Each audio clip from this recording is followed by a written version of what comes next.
प्रकाशा पुलावरील स्वच्छतेसाठी ग्रामपंचायतचा पुढाकार। प्रकाशा व शहादा यांना जोडणारा गोमाई नदी पूल तसेच प्रकाशा नंदुरबार मार्गावरील तापी नदी पूल हे दोन्ही पूल सार्वजनिक बांधकाम विभागाच्या अखत्यारीत येतात।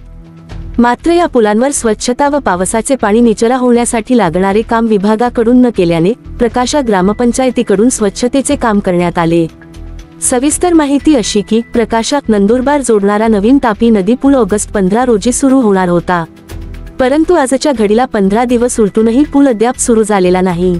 पुलावर संरक्षण कठडे बसवण्याचे कामही अपूर्ण आहे। या ठिकाणी काम करणारे मजूर देखील आता कुठेच दिसत नसल्याने नागरिकांमध्ये नाराजी आहे। दरम्यान जुना तापी नदी पूल वापरात असला तरी त्यावर मोठमोठे खड्डे पडलेले असून पावसाचे पाणी निचऱ्याची सोय नसल्याने पुलावर डबके साचत आहेत। त्यामुळे वाहनांची रहदारी धोकादायक ठरत असून मोठ्या वाहनांमधून उडणारा चिखल दुचाकीस्वारांवर उडत असल्याने वादविवादही होत आहेत। याची दखल घेत प्रकाशा ग्रामपंचायतीने पुढाकार घेतला। आज ग्रामपंचायत कर्मचाऱ्यांनी मजूर वर्गासह गोमाई पूल व तापी नदी पुलावर स्वच्छता मोहीम राबवली।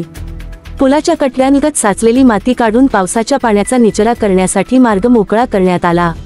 नागरिकांनी ग्रामपंचायतीच्या या उपक्रमाचे स्वागत केले असून सार्वजनिक बांधकाम विभागानेही तातडीने पुलावरील अपूर्ण कामे पूर्ण करून देखभाल करावी अशी मागणी केली आहे। मराठी न्यूज राजू साळी।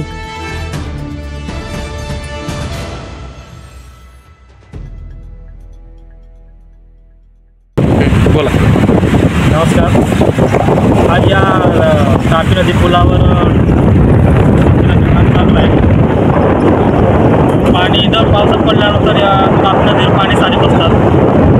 तर प्रकाशा ग्रामपंचायतीने दखल घेतली या गोष्टीची।